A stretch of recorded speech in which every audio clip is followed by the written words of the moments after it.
नमस्कार मु वीणा दीदी पिला माने मु आशा करूछि तुमे माने भलरे थिबो। मु आज तुम मानक पई एक नुवा वीडियो नै आसीछि। तुमे माने एही शिक्षण कार्यर वीडियोटी को अभिभावकक उपस्थिति रे देखिबो। चलो एबे आरंभ करिबा। आज आमे जानिबा तथ्य परिचालना। स्कूल रे पिलांग पई मध्याह्न भोजन पई सार सबु श्रेणी रो पिला मानक संख्या गणुथिले। ଏହା ପରେ ସେ ନିଜ ଖାତାରେ ଏକ ସୁନ୍ଦର ତାଲିକା ପ୍ରସ୍ତୁତ କଲେ। ଏହି ସବୁ କଥା ରମେଶ ବହୁତ ସମୟ ଧରି ଲକ୍ଷ୍ୟ କରୁଥିଲା। କିଛି ସମୟ ପରେ ସେ ସାରଙ୍କ ପାଖକୁ ଆସି ପଚାରିଲା, ସାର୍ ଆପଣ ଏ କ'ଣ କରୁଛନ୍ତି? ରମେଶ, ଆଜି କେଉଁ ଶ୍ରେଣୀରେ କେତେଜଣ ପିଲା ଆସିଛନ୍ତି ମୁଁ ସେଇଟା ଗଣିକି ଲେଖୁଥିଲି। ସାର୍ ଏଇ ତାଲିକା ଦେଖି ମୋର ମନେ ପଡ଼ିଯାଉଛି ପୂର୍ବ ଶ୍ରେଣୀରେ ପଢ଼ାଯାଇଥିବା ତଥ୍ୟ ପରିଚାଳନା ବିଷୟ।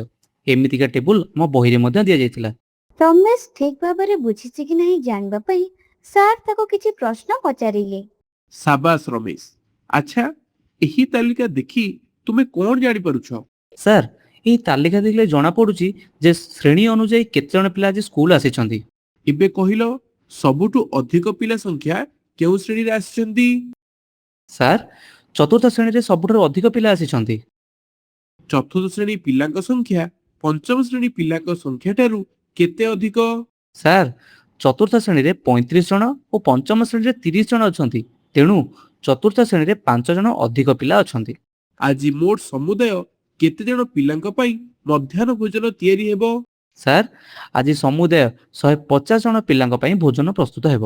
ପିଲାମାନେ ଏହି ଭିଡିଓଟିକୁ ଦେଖି ତୁମେ ଜାଣିପାରିଲ ଯେ ରମେଶ କିପରି ସାରଙ୍କ ତାଲିକାକୁ ଦେଖି ସବୁ ପ୍ରଶ୍ନର ଠିକ ଉତ୍ତର ଦେଇପାରିଲା। ତଥ୍ୟ ଗୁଡ଼ିକୁ ସଜାଇ ଲେଖିଲେ ହିସାବ କେତେ ସହଜ ହୋଇଯାଏ ନା।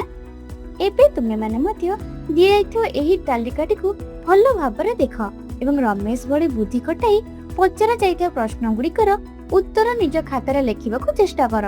ଖରା ଛୁଟି ପରେ ସ୍କୁଲ ଖୋଲିଲେ ଏହା ଶିକ୍ଷକଙ୍କୁ ଦେଖାଇବ। ପ୍ରିୟ ଅଭିଭାବକ, ପିଲାଟି କରିଥିବା ଶିକ୍ଷଣ କାର୍ଯ୍ୟର ଫଟୋ ଉଠାଇ କିମ୍ବା ଭିଡିଓ କରି ସ୍କୁଲ ଗ୍ରୁପରେ ନିଶ୍ଚୟ ପଠାଇବେ।